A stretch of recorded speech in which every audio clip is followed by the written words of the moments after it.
All right. Well, according to Gallup's new Mood of the Nation, a poll released yesterday, 58% of the people polled, according to Gallup, are dissatisfied with the current level of immigration to the United States.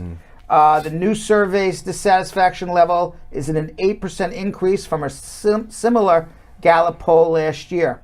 Of those who said they were dissatisfied in the latest poll, 35% said they want immigration into the country to decrease, while only 9% said it should increase. The new poll showed Republicans especially unhappy with immigration. A record high 87% of Republicans said they're dissatisfied with the current level. That's not a surprise. A large majority of those Republican respondents said they would like to see immigration decreased. Also not a surprise. There was an increase in the dissatisfaction level among respondents who identified as politically independent.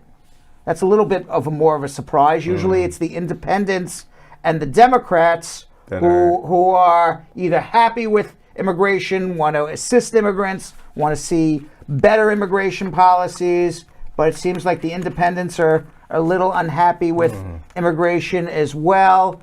Perhaps, it's a lot of stress on people these days because of COVID and lockdowns and the great resignation, people quitting their jobs, a lot of upheaval. Yeah. There's a lot of upheaval in the world because of COVID. Yeah. And it stresses people. And I think that when people get stressed, they always like to point outwardly to say, my problem is somebody else, is because of somebody else, rather than ever looking inwardly and saying my problem lies with me. My problem lies with my situation. And that's just human nature, unfortunately. I wish more people, there's very few people who can be self-aware and be like, my problems, my unhappiness, my stress level, my anxiety is because of my situation. It's your fault. Your fault. Always got to look for somebody else. That's why you need a therapist. That's why we right. But everybody always looks for somebody else. It's your fault. So I think because we're in, just as a society in general, at a high level of stress and anxiety, people are looking to find a reason for it. It's very easy to blame immigrants, immigration. That's the problem with our country. I mean, the reality is, statistically, employers are looking for jobs. Okay, they're looking for people to work. We have high inflation right now. Partly, a great part of our high inflation results from the fact that we can't get goods to stores.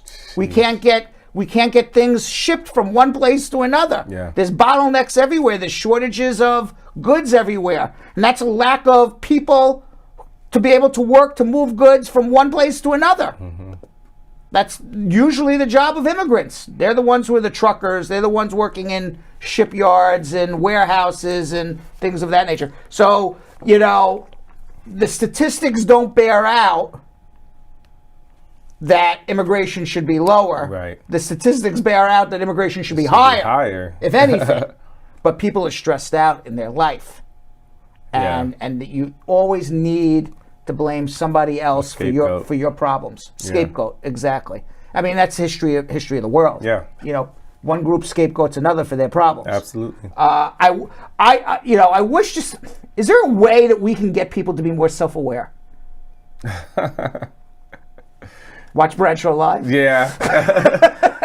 Honestly, that's the only way. Because, like you said, that's in history. We just don't.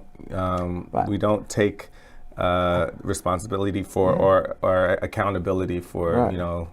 So the moral to this entire story, with a majority of Americans being more anti-immigrant, want less immigration, including independents and moderates. The moral to the story is, I don't believe there's going to be immigration reform when you have a Congress that doesn't want to change the immigration laws to begin with. And then number two, you have a majority now of Americans that are dissatisfied with immigration, requesting less immigration, where when you pass an amnesty, you know what you get when you get an amnesty? You get more immigration, not less.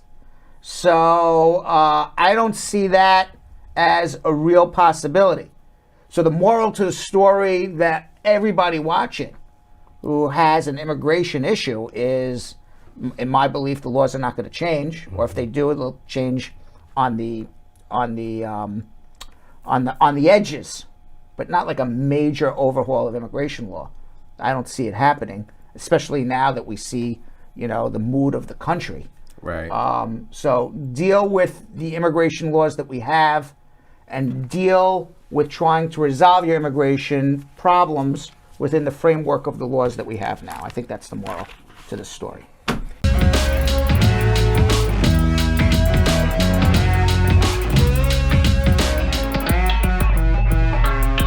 Thanks for watching. For more Bradshaw Live, like and subscribe to our YouTube channel.